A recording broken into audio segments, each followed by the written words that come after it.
extra large coffee from Dunkin'. That's right, Dunkin'.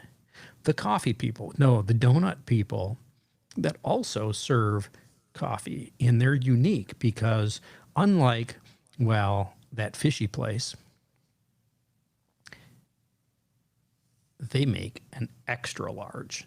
So it's even better. Today's program is going to be awesome. You are, well, lucky to be joining us here. And it looks like everything is set up and running. So we are going to, well, start the live podcast, the American Soundbite. Here it comes.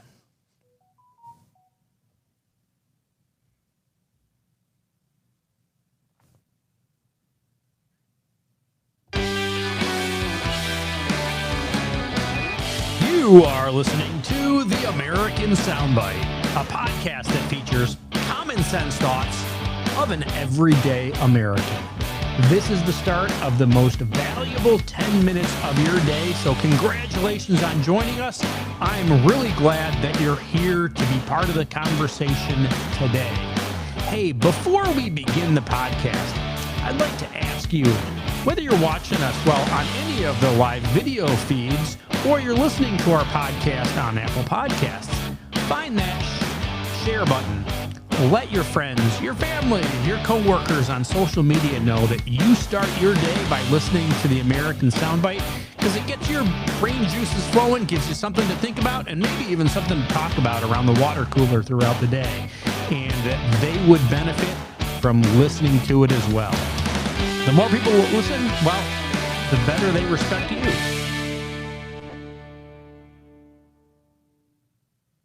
We are living in a strange, bizarre time in America today. We go from one extreme to the other on, it seems like, almost every topic. Case in point, over the last couple of weeks, we have had all kinds of protests and demonstrations and people marching in the street and literally lying in the street, blocking traffic on freeways. Well, and then obviously as an offshoot, a negative impact of that, people hijacked those protests and then started looting and rioting and causing all kinds of chaos. But it was all done in the name of the free speech, of our freedom to speak our minds.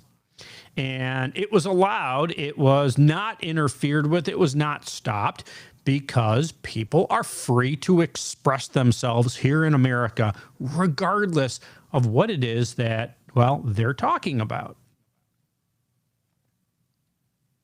On the other end of the spectrum, just, well, today, right now, as you're watching this video, there are teams of ideologically charged individuals and even organizations that exist within social media companies. Companies like Facebook and Twitter and YouTube, throughout Google,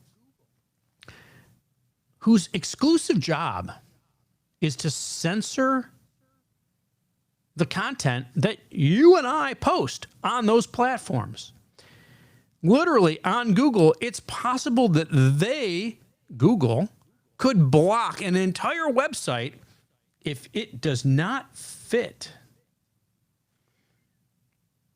on the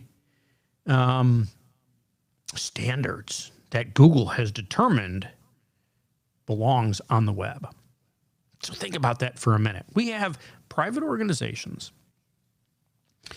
We have, well, obviously, we all know over the last few years, universities have censored their students' speech. People that are paying, what does it cost? $50,000, $60,000, $70,000 a year to attend a university today. And they're saying, oh, well, you can't say things that might offend somebody. It might offend fellow students. There are free speech zones on our campus. You've got to go over there and stand in that box over there at the edge of campus if you want to speak your mind. Otherwise, you have to say things that aren't controversial and don't hurt people's feelings. In corporations across the country, you've got to watch what you say, because if you say something that might offend somebody, you literally can lose your job. So my question, if you look at the title of today's episode, is free speech dead? Is free speech less important than safe speech? Is it better? Is it more important? Is it more valuable to you and I, and to our children and to our neighbors? Is it more important that they not get their feelings hurt than our right to express our minds, to express what's in our heart, to express what we truly believe, regardless of whether or not others agree with it? I would contend that this entire safe speech movement that's been going on, this politically correct speech, I first remember hearing about it way back in the 80s when I was just a tot. And you heard about, oh, you got to be politically correct. Oh, you got to, whatever. You can't say these words. You can't talk about those subjects. I believe it's that movement. It is that exact intent that has created the fact that we have a society of youngins today, all those millennials that are entering the workforce, that don't understand, well, the old adage that we were raised by our parents to understand, which is, how does it go? Sticks and stones may break my bones, but what is that again? Oh, that's right. You just finished it, right? Words can't hurt us. And in fact, by us being subjected to things that we don't agree with, that things that may have hurt our feelings when we were in school, and even today, it thickens us up a little bit. It hardens us. It makes us more resilient people to deal with, well, conflict. You and I know in life there's always conflict. We have conflict with our kids. We have conflict with our spouses. We have conflict with people at work. We have conflict with people at the grocery store. We have conflict with our elected officials. We have conflict with everyone in our lives. And our ability to deal with that conflict, our ability to understand that other people have other viewpoints, that other people have other beliefs, that other people think and say things that disagree with us, to be able to understand that and accept that and to deal with it is, well, the ability to deal with life. Our forefathers who wrote the Constitution, who created our government, understood that it was a slippery slope if you start censoring speech just a little bit to make you feel better, to make sure that your feelings don't get hurt. That it's a real slippery slope all the way down to the point where the government can then tell us what we're allowed to think, what we're allowed to believe, what we're allowed to do. And we're seeing some of that in our government today, aren't we?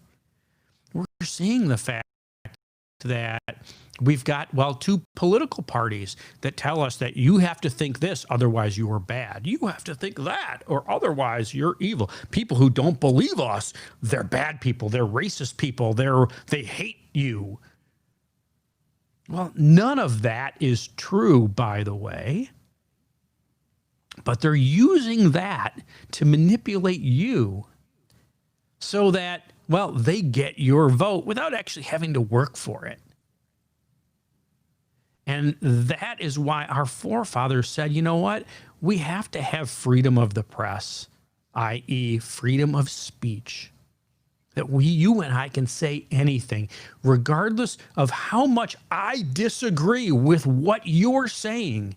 You have the right to get on a public forum, to stand on a soapbox right outside my house and scream at the top of your lungs that which I disagree with deep in my heart, and will defend to every degree my belief that opposes yours. Freedom of speech gives us the right, gives us the obligation to do that. And when we have a society, whether it's from social media or it's in our business environment or it's at our education level, certainly at the government level, it is our responsibility to fight that.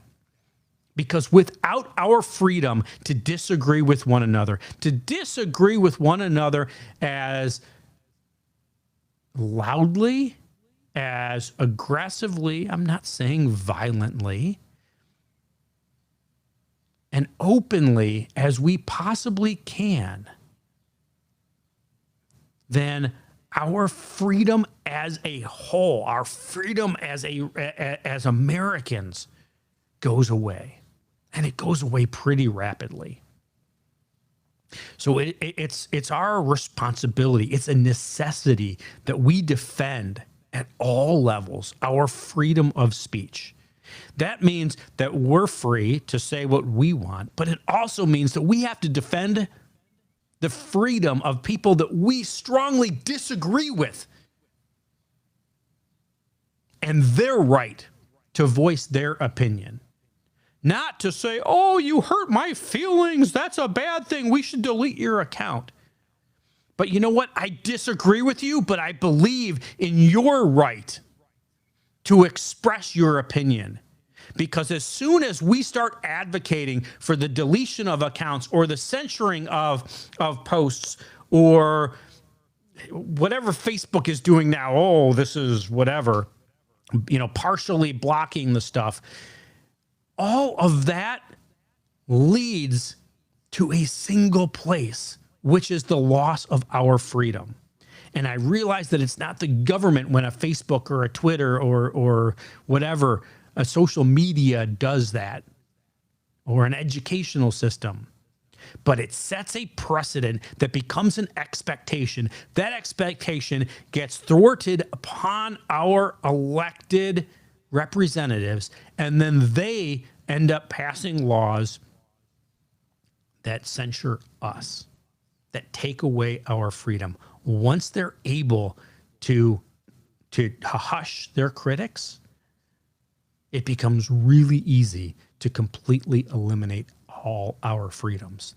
So because of that, it is the most important thing as Americans that we can do to enable and encourage people to speak up even on issues, again, that we strongly disagree with. Because as soon as we start advocating for the removal of that type of speech, we are truly advocating for the removal of our basic freedoms. And that is something that I am not willing to give up. That is something that I'm willing to get my feelings hurt for when you tell me that you hate me or you disagree with me or whatever. Because I'd rather have my feelings hurt. I'd rather learn to turn the other cheek or to walk away or to just develop a thicker skin than to watch my freedoms erode and life as we know it in America disappear. And that is the real cost of us letting companies, letting universities, letting social media, certainly letting government start to protect us by not allowing, whether you call it hate speech or you just disagree with the speech or whatever it is. As soon as we start letting those things be infringed upon, we can kiss our freedom. We can kiss the American society away. So we, you and I, have to band together in our agreement of our disagreements and encourage each other to continue to speak up to continue to voice our opinions, whatever they are, and to support the fact that it is in that expression of our freedoms, of our beliefs, of our disagreements, that our freedom really lies. Something that we're all responsible for, something that we all have to stand up for and make sure that nobody in any way infringes on our freedom of speech.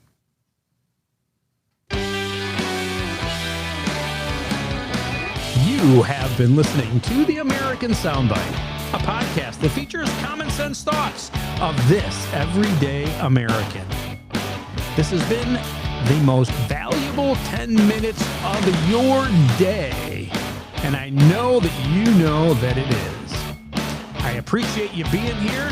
I would like to ask you right now, if you like the content, if you like the format, if you like, well, the program at all, click that like button. Let us know that you appreciate us being here and what it is that we're doing. If you have any feedback or criticism, certainly send us a note or just type a comment so the whole world can see what it is that you think or what we should be doing differently. Again, the share button is there for you to let your friends, your family, your coworkers know that, well, they need a little something to get them more educated and, well, a little better at conversing throughout the day. Thanks a lot. Hope you enjoyed the program. Have a great day, and God bless.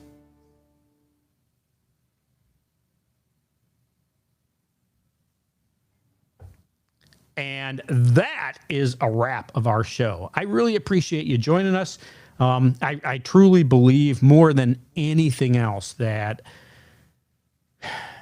understanding that when people speak out for things that are against what we believe, that rather than putting them down or trying to shut them up, that it's important that we recognize that their freedom to express things that we disagree with is the root of every freedom that we have. And so it's something that we need to encourage, we need to support, and we need to band together to fight against those, whether it's organizations or it's individuals or it's governments or it's businesses or education or whatever. We need to band together to prevent those that want to prevent our freedom. Thanks a lot. I hope